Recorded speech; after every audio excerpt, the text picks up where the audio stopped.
welcome back. OK, it is time for my next guest. Before he joins me out here, let's remind ourselves of some of his greatest moments. Take a look at this.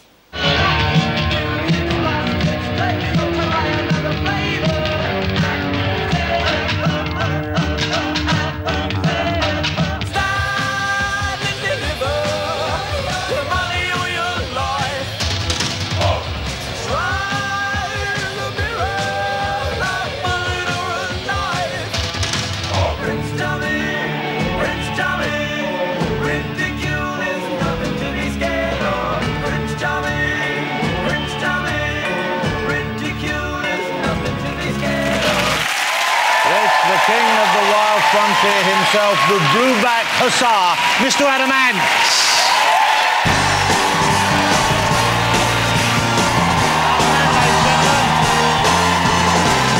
Looking dandy.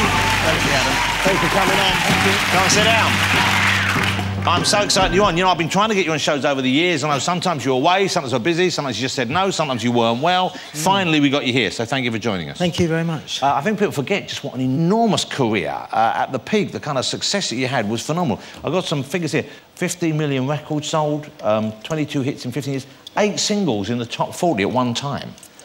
Yeah. And that's back when it was hard to get into the charts. Yes, yeah. You had to say... I don't know, at that time it happened all so quick, and we sort of had 3 years of, as you know, playing the punk clubs and getting no, and you know, kind of getting a lot of rejection. Then suddenly went on top of the pops, and then they released all the old stuff. So I was really heartbroken when Young Parisians went to 108, and then it went to the top 10, so it eventually caught up with myself. So, and that, at the time, people called it Ant Mania, of course. It was the kind of big thing. It was like the sort of thing that One Direction are going through now, and it was all focused on you. So what was it like being at the centre of that at the time? What do you remember of that level of mania? It's a bit, to be honest, it's a bit of a blur, but I'd had so long of having sort of rejection, and like you know, I was really determined to make it work. So when it happened, I just got my head down and just did every interview and just took every opportunity to make it last. And when was it when you realised that you were, you know, as big as you were? I mean, when did it sort of dawn on you? I mean, was it when did you get recognised more, or was it just a kind of level of awareness about the music being played everywhere? To be honest, it was actually meeting Her Majesty the Queen. I did it at a Royal Variety show.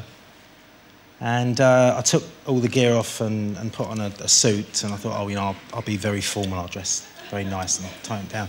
And the Queen came along and shook my hand and leaned over and said, hello, Adam, I didn't recognise you without your makeup. I thought, you know, she knows my name. But it was a real... That was kind of probably the moment I realised it got a bit big. Where did that come from, the look with the kind of the hussar's jacket and the white stripe?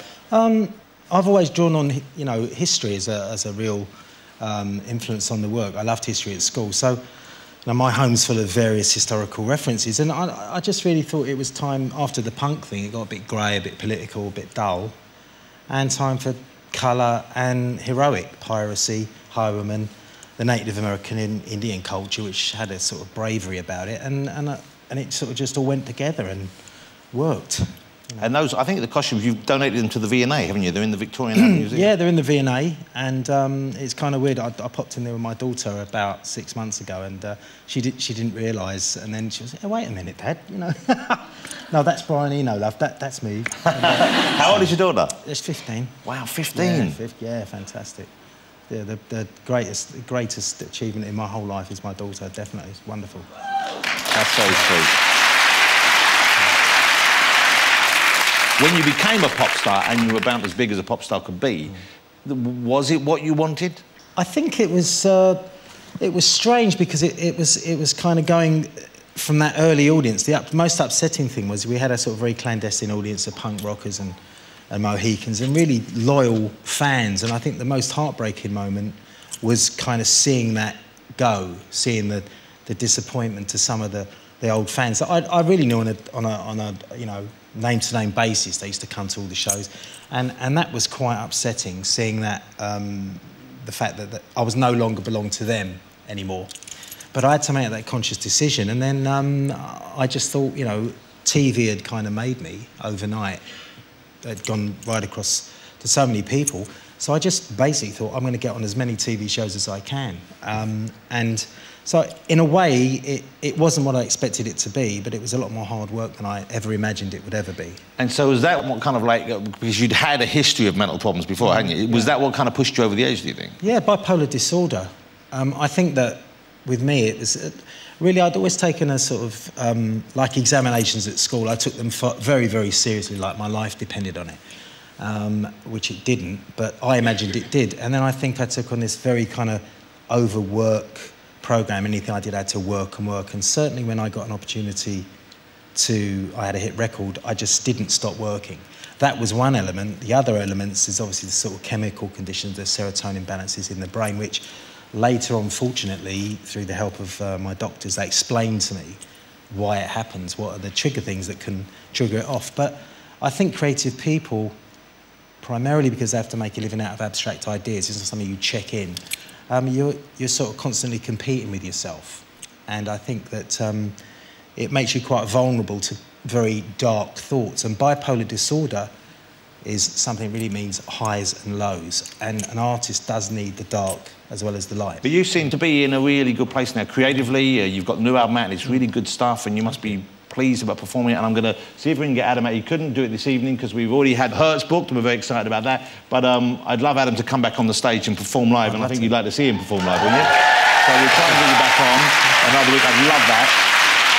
But you seem to be, well, am I right in thinking you're kind of in a better place than you have been for quite a while? Yeah, I think since I took a 17-year period off, during some of that time, I didn't ever imagine I'd make another record. I didn't imagine I'd ever go on stage again. Since then, I've done 130 concerts, and I've got a double album out. Wow. So that, you know, that's it, really. That's fantastic news. Well, the album, let me remind you, I've got it here. The album's title again is Adamant is the Blueback Hussar in Marrying the Gunner's Daughter. I'm going to show you a clip of Adam performing his new single from it. This is Cool Zombie. Enjoy this.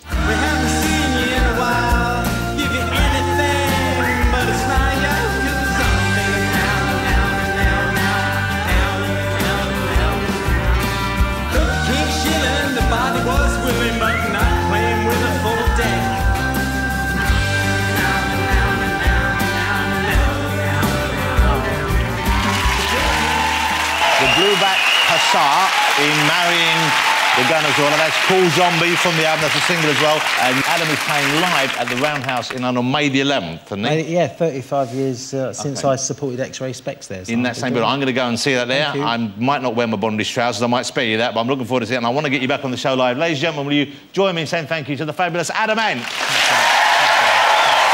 you. Awesome. Join me after the break. I'll be talking to the one and only Professor Brian Cox, and we have Hertz performing live, so don't go away.